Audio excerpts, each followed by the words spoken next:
Buen día, les vamos a hablar sobre las condiciones de seguridad e higiene en los centros de trabajo donde se genera ruido. Esta por medio de qué? De la Secretaría de Trabajo y Previsión Social 2001. Presenta Rocío Graido Pérez y Miguel Ángel Juárez.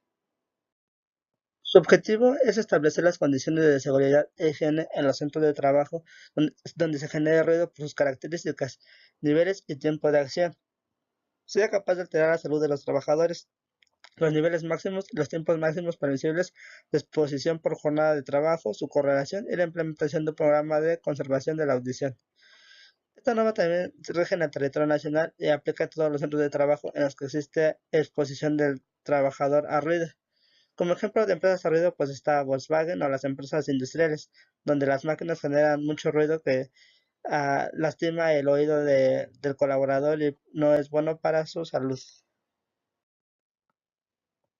Les voy a hablar sobre algunos conceptos que rige esta norma, como lo son el audiómetro, que es un generador electroacústica de sonidos utilizado para determinar el umbral de audición de la persona bajo evaluación. Decibel es una unidad de relación entre dos cantidades utilizada en acústica y que se caracteriza por el empleo de una escala logarítmica de base 10. Se expresa en dB. Exposición a ruido.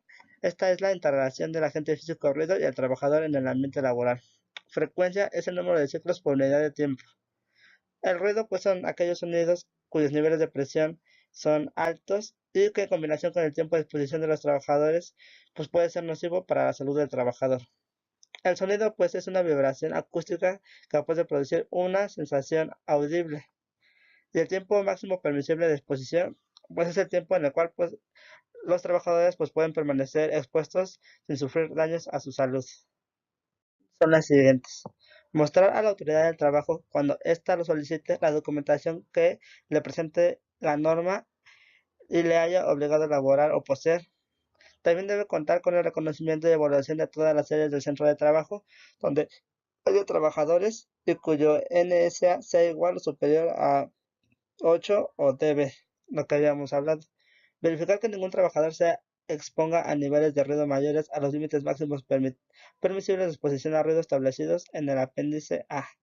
Proporcionar el equipo de protección personal auditiva de acuerdo a lo establecido en la norma. Vigilar la salud de los trabajadores expuestos a ruido e informar a cada trabajador sus resultados. Las acciones del trabajador son las siguientes. Colaborar en los procedimientos de evaluación y observar las medidas del programa de conservación de la audición. Someterse a los exámenes médicos necesarios de acuerdo al programa de conservación de la audición y también pues tiene que utilizar el equipo de protección personal auditiva proporcionado por el patrón, de acuerdo pues a las instrucciones de su uso, mantenimiento, limpieza, cuidado, reemplazo y limitaciones. Vigilancia y salud. En caso de no existir normatividad de la Secretaría de Salud, el médico de empresa determinará el tipo de exámenes médicos que se realizarán, su periodicidad y las medidas a aplicar, tomando en cuenta la susceptibilidad del trabajador. Se podrá usar la guía de referencia 1, no obligatoria. El patrón debe llevar a cabo exámenes médicos anuales específicos a cada trabajador expuesto a niveles de ruido de 85 decibeles y mayores, según lo que establezcan las normas oficiales mexicanas, que al respecto emite la Secretaría de Salud y observará las medidas que en ellas se establecen.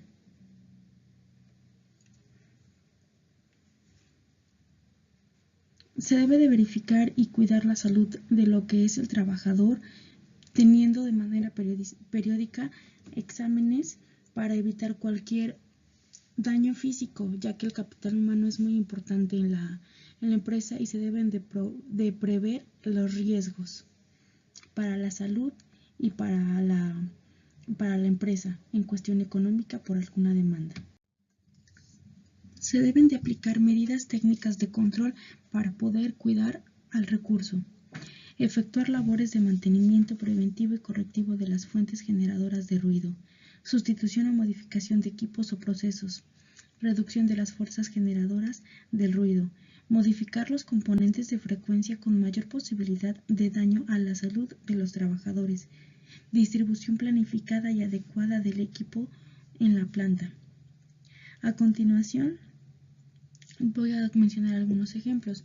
Por ejemplo, en Volkswagen, cuando se llegan a montar algunas láminas, eso en la construcción de lo que son las naves, cuando se usa una maquinaria que hace demasiado ruido, como puede ser un taladro, una cortadora, se debe utilizar el equipo adecuado para tener unas medidas de control adecuadas.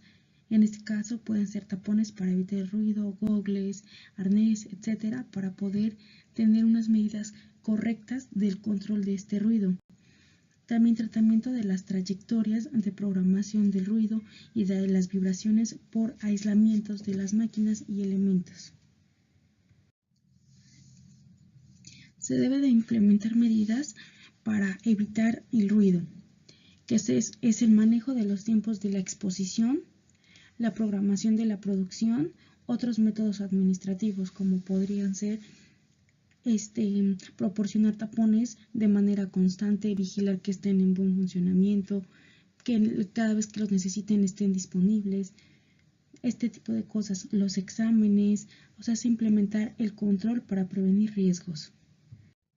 Se deben considerar algunos aspectos para tener unas correctas medidas en cuanto al control del ruido.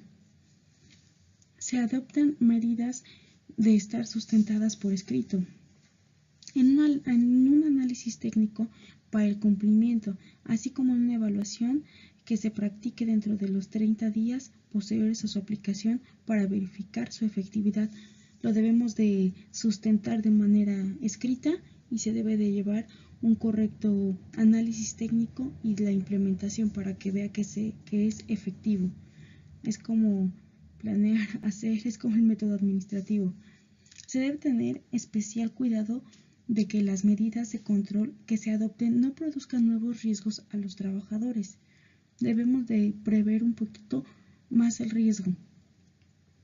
En la entrada de las áreas donde los NSA sean iguales o superiores a los 85 decibeles, deben colocarse señales de uso obligatorio de equipo que proceden de protección personal auditiva, según lo establecido en la norma oficial mexicana 026.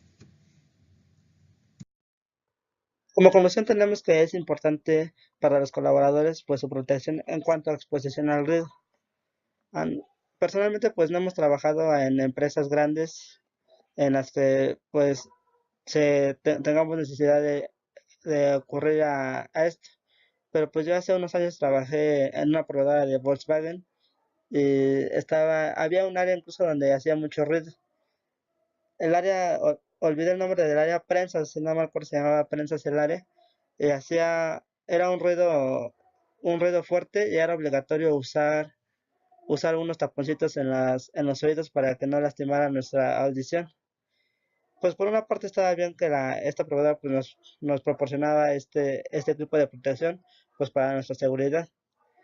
Lo que yo lo que podría recomendar a esta empresa es que pues los taponcitos sean de más calidad, porque pues se podría decir que eran desechables, nada más serían pues para una semana, cuando pues hay este tipo de artículos que son de alta calidad y pues no son desechables y no son incómodos al portarlos.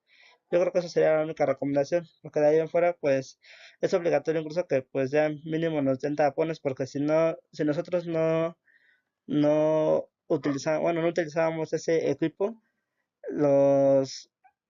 bueno, se le conoce como bomberos, es como la policía interna de Volkswagen. Si ellos te veían que no los ocupabas, pues te quitaban tu credencial para ingresar a la planta y pues no podías trabajar. Por eso es indispensable pues ocupar el equipo de seguridad y es por nuestro bien y nuestra salud.